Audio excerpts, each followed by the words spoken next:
The San Francisco 49ers are all in on Brock Purdy, and not only are they right for being so, I think they actually got themselves a pretty good deal.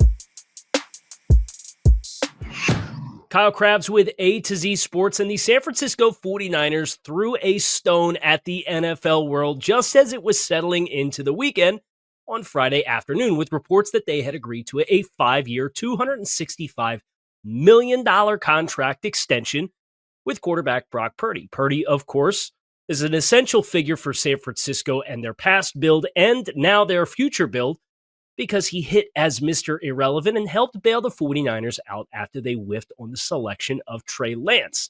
That costly decision cost San Francisco multiple first-round picks, and Purdy has been one of the stories of the NFL ever since. But some of the speculation around Purdy has been centered around how good of a fit he is for Kyle Shanahan's offensive system versus how good of a franchise quarterback he can be. Well, after the terms of this contract have been agreed to, Purdy now sits tied for 7th amongst NFL quarterbacks with an annual average salary of $53 million per season. And if that price point makes you squeamish, it's understandable, but now's a great time to zoom out and consider how we measure NFL contracts in today's NFL climate. Consider this: Brock Purdy was scheduled to enter into 2025 with 1 year remaining, and after playtime and performance adjustments, $5.3 million due to him this upcoming season, a contract year. After adding the 5 years and $265 million of new money that are going to be on this contract extension, San Francisco now has 6 years of player control at $270 million in cash. That is an average of $45 million per season. Now, whether it's $45 or $53 million per year on average, nobody's going to argue that that is an absolute boatload of cash that's coming to Brock Purdy, who was playing for pennies on the dollar as the final pick in the 2022 NFL Draft. But you remember how your grandpa used to tell you about how eggs were 85 cents back in the day?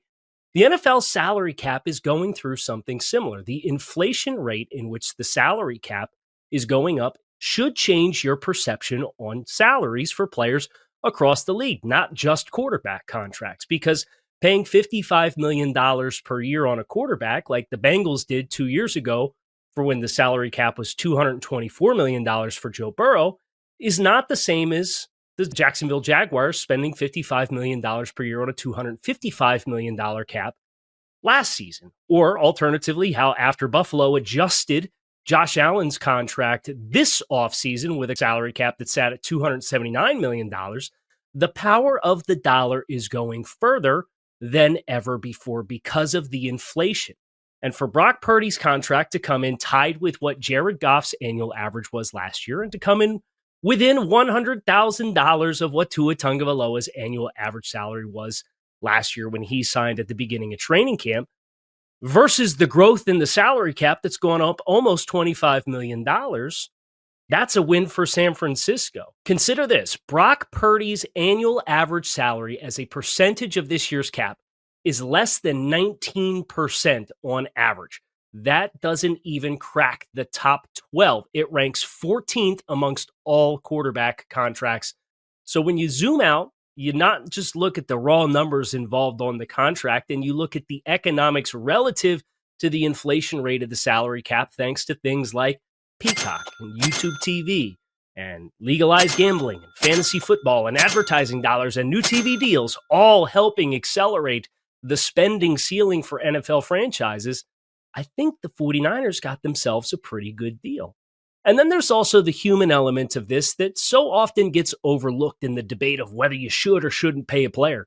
This is not a football avatar that you can plug into your Madden team and expect to have different results as soon as he goes somewhere else. He's a human being, and how he interacts with the coaches matter. How he interacts with the media matters. How he interacts with his teammates matters. The 49ers know who Brock Purdy is. They know his strengths. They know his weaknesses. They know his limitations. And as this team embarks on their newest build, they now have the opportunity to build around Brock Purdy's strengths while having flexibility because they have chosen to give him a long-term contract. And remember, there's always an out on these deals. And as we get more of the details to Purdy's contract, it will be fascinating to find out just how much wiggle room and flexibility the 49ers have.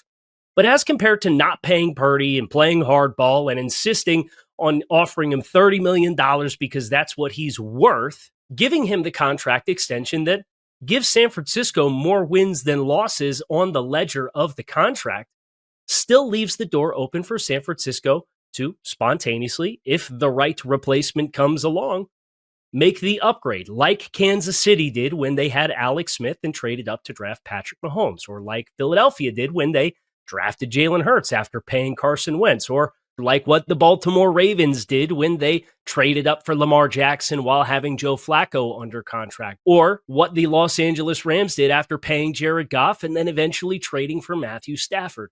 There is always a pivot available, and how you structure the contract is equally as important to whether or not you choose to give one.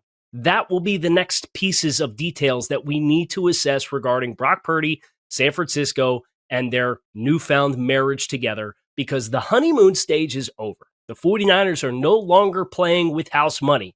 They've put their money where their mouth is, and they have pushed their chips all in on Brock Purdy. And in doing so, I think they got themselves a pretty good deal.